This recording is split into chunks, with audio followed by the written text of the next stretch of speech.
যেমন কর্ম তেমন তো ফল হবে। ওর কিছুই এখন হয়নি, ওর প্রচুর কিছু হবে। সবচেয়ে বড় কথা, ওর শাস্তি দুনিয়ার কেউ দিতে পারবে না। ওর যে শাস্তি পাওনা, ওটা ওই যে জাহান্নামের কুকুর বলেছি, ঠিক সময়তেই হবে। নারীদের ইজ্জত থেকে শুরু করে ছোট্ট ছোট্ট শিশু বাচ্চাদের উপর যে জুলুম করেছে, ইফতারের সময় যেভাবে মানুষের ইফতার ঘরকে কল তুলে নিয়ে যাওয়া, পাত্র তুলে নিয়ে যাওয়া, ওর এখন কিছুই দলকে ভেঙে টিএমসি দল তৈরি করেছে। অনেক দলের জিতা ক্যান্ডিডেট নিয়ে চলে গেছে।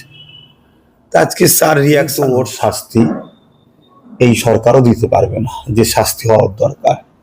কেন এই সরকারও কোনো এক জায়গাতে সেই দিদি মোদি বললাম না, অতএব সেটিং এ রয়েছে। দিদির লোকেরা বা দাদার সাথে চলে আসছে, অতএব ওই ঘর থেকে এই ঘর নিজেদেরই আত্মীয়তার ব্যাপার। তো সেই জায়গায় ওখান থেকে রিজাইন এখানে আসছে। এবারে এখন কোনো একটা জায়গায় যে আবার তো করে খেতে হবে। এখন বিজেপি ক্ষমতায় আসছে, বিজেপির জায়গায় দাদার জায়গায় যে করে খেতে হবে। এই রাজ্যে বিজেপিকে আনার মূল আশায় মূল যে দায়িত্বে, সেটা কে? টিএমসি। আমিও চাই না, কেন টিএমসি দলটা অভিশাপ, মানুষের প্রচুর ক্ষতি করেছে, মানুষের বহুত ক্ষতি করেছে। সবচেয়ে বড় কথা, এই টিএমসি দলটার জন্য আজকে বিজেপিটা এলো। আর এই দলটা থাক, এটা আমি চাই না। কংগ্রেস মমতাকে তুলেছিল, কংগ্রেস মমতাকে জায়গা দিয়েছিল, সেই মমতা ব্যানার্জি কংগ্রেসকে শেষ করে নতুন দল তৈরি করে বিজেপির হাত ধরে এই বাংলাতে এসেছে। এতদিন তো মেয়র পদে ছিল, কি করেছেন? ওয়াকাফের জায়গা দখল করেছেন। অতএব এখন জায়গা দখল করতে আর পারছে না, তাই যেখানে গেলে জায়গা দখল করা যাবে সে দল আবার নাম লেখা। সেনাশিস 15,000 ভোটে জিতেছিল নাকি, আগে ছিল এরকম শুনছিলাম। লাস্টে নাকি সুযোগ করে দিয়ে বেরিয়ে চলে এসছে, এরকম শুনছি।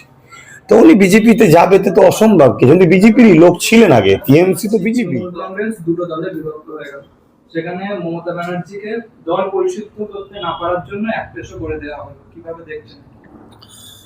দেখুন, তাদের কি আভ্যন্তরীণ ব্যাপার এলে তো আমার মাথা দেবার কোনো ইন্টারেস্ট নেই। তবে এটা মনে করি, যেমন কর্ম তেমন তো ফল হবে। অনেক দলকে ভেঙে টিএমসি দল তৈরি করেছে, অনেক দলের জিতা ক্যান্ডিডেট নিয়ে চলে গেছে। আজকে স্যার রিয়াকশন হচ্ছে, কিন্তু আমি মনে করি এর পিছনে দিদি মোদিরই একটা কোনো যোগ শ্বাস আছে, কিছু একটা প্ল্যান পরিকল্পনা আছে, যাতে করে টিএমসির লোকেরা এখন অভিষেক ব্যানার্জিকে ঠিকভাবে মেনে নিতে চাইছে না। তা সেই জায়গাতে দলটা কমসে কম যাতে একটা সিম্বলটা বেঁচে যায়, এরকম একটা প্ল্যান পরিকল্পনাও করতে পারে। তো যাক, তাদের দল ধ্বংস হচ্ছে ওটা নিয়ে আমার কোনো ইন্টারেস্ট বলার নেই।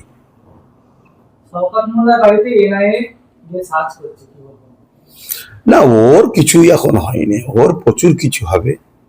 সবচেয়ে বড় কথা, ওর শাস্তি দুনিয়ার কেউ দিতে পারবে না। ওর যে শাস্তি পাওনা, ওটা ওই যে জাহান্নামের কুকুর বলেছি, ঠিক সময়তেই হবে। এগুলো তো হচ্ছে, এগুলো ছোটখাটো শাস্তি হচ্ছে। ও যেভাবে হাজার হাজার মানুষের ঘর উজাড় করেছে, নারীদের ইজ্জত থেকে শুরু করে ছোট্ট ছোট্ট শিশু বাচ্চাদের উপর যে জুলুম করেছে, ইফতারের সময় যেভাবে মানুষের ইফতার ঘরকে কল তুলে নিয়ে যাওয়া, পাত্র তুলে নিয়ে যাওয়া, ওর এখন কিছুই হয়নি। ওর শাস্তি মহান স্রষ্টার পক্ষ থেকে আরো ভয়ানক হবে। ক্যানিং এর মানুষ ওরা নিজেরাই বলেছে, ওনাকে সূর্য মুখ যেন না দেখতে পায় এমন জেলে ওনাকে ভরা হয়। ক্যানিংয়ের মানুষ তো বহুত কষ্ট পেয়েছে, স্বাভাবিক, এটা বলছে, বলাটা উচিত। আমি তাদের কথাকে সহমত জানাচ্ছি, কিন্তু ওর শাস্তি এই সরকারও দিতে পারবে না যে শাস্তি হওয়ার দরকার। কেন এই সরকারও কোনো এক জায়গাতে সেই দিদি মোদি বললাম না, অতএব সেটিং এ রয়েছে, সেই শাস্তি দিতে পারবে না। সৌগতমূল্য একসময় বলেছিল যে আমরা দিদির সৈনিক, আমরা ইডিসিবিআই কে ভয় করি না, বুক ফুলিয়ে যায়, বুক ফুলিয়ে আসি। এখন দেখছি তিনি নিখোঁজ এবং সবাই বলছে উনি বাংলাদেশে পালিয়ে গেছে। এইসব এদের প্রশ্নের উত্তর দিতেও আমাকে ঘৃণা লাগে। কথা বুঝে আসছে। দুঃখিত, আপনারা মিডিয়ার মানুষ জিজ্ঞেস করছেন, অন্য কিছু প্রশ্ন করুন। এই যে ফিরহাদ হাকিম, তিনি একেবারে রাজ্য সরকারের শাসক দল, এখন তার প্রশাসনিক বৈঠকের পরেই একেবারে মেয়র পদ থেকে ইস্তফা দিয়েছে। এটা কিভাবে? আগে থেকেই টিএমসি বিজেপি একই টাকা, রিপিট উপিট, আগেও বলেছি আজও বলছি। অতএব এখন নতুন দাদা, তখন দিদি ছিল, এখন দাদা এসছে, অতএব দাদার লোকের দিদির লোকেরা বা দাদার সাথে চলে আসছে। অতএব ওই ঘর থেকে এই ঘর নিজেদেরই আত্মীয়তার ব্যাপার, তো সেই জায়গায় ওখান থেকে রিজাইন দিয়ে এখানে আসছে, থেকে দেখার কিছু ব্যাপার নেই। তো এটা তো দিনের মতো সত্য, টাকা রিপিট দিদি মোদি, যেই টিএমসি সেই বিজেপি, এটা তো অনেক আগে থেকে তাদেরই লোকেরাই বলে আসছে। আমরা দেখতে পাচ্ছি যে টিএমসি ভেঙে টুকরো হওয়ার পরে টিএমসি নেতারা বিজেপির সাথে যোগাযোগ করছে, কি বলবেন? যোগাযোগ তো শোনেন আগে থেকেই ছিল, এবারে এখন কোনো একটা জায়গায় যে আবার তো করে খেতে হবে। তো এখন বিজেপি ক্ষমতায় আসছে, বিজেপির জায়গায় দাদার জায়গায় যে করে খেতে হবে। এই রাজ্যে বিজেপিকে আনার মূল যে দায়িত্বে সেটা কে? টিএমসি। অতএব 15 বছর হয়ে গেছে, অনেক লুটা হয়ে গেছে, ওই টিএমসি নামক দলটাতে কলঙ্কিত হয়েছে, মানুষ আর চাইছে না, পাল্টে দিয়ে নিয়ে আসা হয়েছে বিজেপিকে, মানে টিএমসিরা নিয়ে এসছে। এখন সেই টিএমসি লোকেরা আবার বিজেপির ব্যানার দিয়ে করে খাবে বলে আবার এখানে ঝুপঝাপ করে আসছে, এই তো ব্যাপার। আজকে আমরা দেখছি হাড়োয়াতে মাতিন সাহেব তিনি টিএমসি থেকে জিতেছিল, কিন্তু তারই বিধানসভাতে তাকে চোর বলে আজকে মহিলারা তাড়া করছে। অ্যাকচুয়ালি কথা হচ্ছে উনি এমন একটা দলের নাম লিখিয়ে ফেলেছে, সেই দলটা হয়তো উনি শেষের দিকে এসছে, কিন্তু সেই দলটা মানে একটা রেজিস্ট্রেশন চোরের খাতায় নাম উঠে গেছে, কথা বুঝে আসছে। অতএব তার দলের নাম লেখানোর জন্য এই রিয়াকশনটা পেতে হচ্ছে।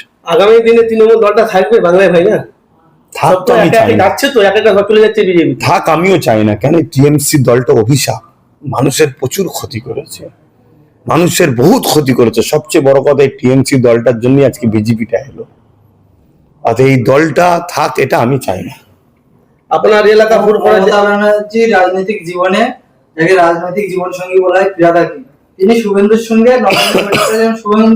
শুধু ফিরহাদ হাকিম না, আরো অনেক তৃণমূল নেতা শুভেন্দুর সঙ্গে বৈঠক করেছেন নবান্নে। দেখুন, কংগ্রেস মমতাকে তুলেছিল, কংগ্রেস মমতাকে জায়গা দিয়েছিল, সেই মমতা ব্যানার্জি কংগ্রেসকে শেষ করে নতুন দল তৈরি করে বিজেপির হাত ধরে এই বাংলাতে এসেছে।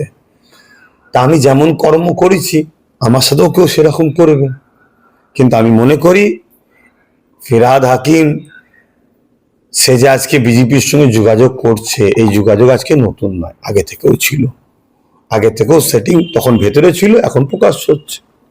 মেয়র পদ থেকে ইস্তফা দিয়েছে, তিনি বলছেন আমাকে পৌরসভায় কোনো কাজ করতে দিচ্ছেন না। কে দেবে? এতদিন তো মেয়র পদে ছিল, কি করেছেন? ওয়াকাফের জায়গা দখল করেছেন, অতএব এখন জায়গা দখল করতে আর পারছে না, তাই যেখানে গেলে জায়গা দখল করা যাবে সে দল আবার নাম লেখাও। তাই শাসকের যে আছে তাদের নাম লিখাচ্ছে আবার জায়গা দখল করে বলে। জাঙ্গিপাড়ার এমএলএ সেনাশিস চক্রবর্তী এখন দেখতে পাচ্ছি উনি বিজেপিতে যাবে। এখানে তো শুনছিলাম সেনাশিস 15,000 ভোটে জিতেছিল নাকি, আগে ছিল এরকম শুনছিলাম, লাস্টে নাকি সুযোগ করে দিয়ে বেরিয়ে চলে এসছে এরকম শুনছি। তো উনি বিজেপিতে যাবে তো অসম্ভব, কিন্তু বিজেপিরই লোক ছিলেন আগে, টিএমসি তো বিজেপি। এতদিন নাটক করলো, নাটকই করলো তো, শুধু ফুরফুরা সেনাশিস কেন, সবাই তো টিএমসি মানেই বিজেপি, এটা টিএমসির লোকেরাই বলছে, আর বিজেপি মানে টিএমসি, এটা বিজেপির লোকেরাই তো বলছে। তাহলে সেই জায়গায় এখন আমরা দাদার লড়াই দেখছিলাম, দিদি হেরে গেছে, এখন দিদির ঘরের সব লোক দাদার বাড়িতে যে মেহমান হচ্ছে, এই তো ব্যাপার। ভাঙড়ে আপনি বলেছিলেন আমি হসপিটাল তৈরি করবো, সেটা আপনি ওখানে গিয়ে ক্লিয়ার করেছিলেন। আপনার চাষতো ভাই কাসম সিদ্দিকী বলেছিল আমি যদি আমডাঙ্গায় জিতি আমি হসপিটাল তৈরি করে দেবো। আপনার সম্বন্ধে তো অনেক রকম কথা বলেছে। আমি বললে কিছু বলবো না, কেন সে সম্পর্কে কেটে দিয়েছি, টিএমসির কাছে বললে আমি কিছু বলবো না। বলুন, আমার চাষতো ভাই যে বললেন ও সম্পর্কে আমি কেটে দিয়েছি। মানে অ্যাম্বুলেন্স মানে এখানে দেবে আমডাঙ্গা মানুষ দিতে, আমি বললে আমি কিছু বলতে চাইছি না।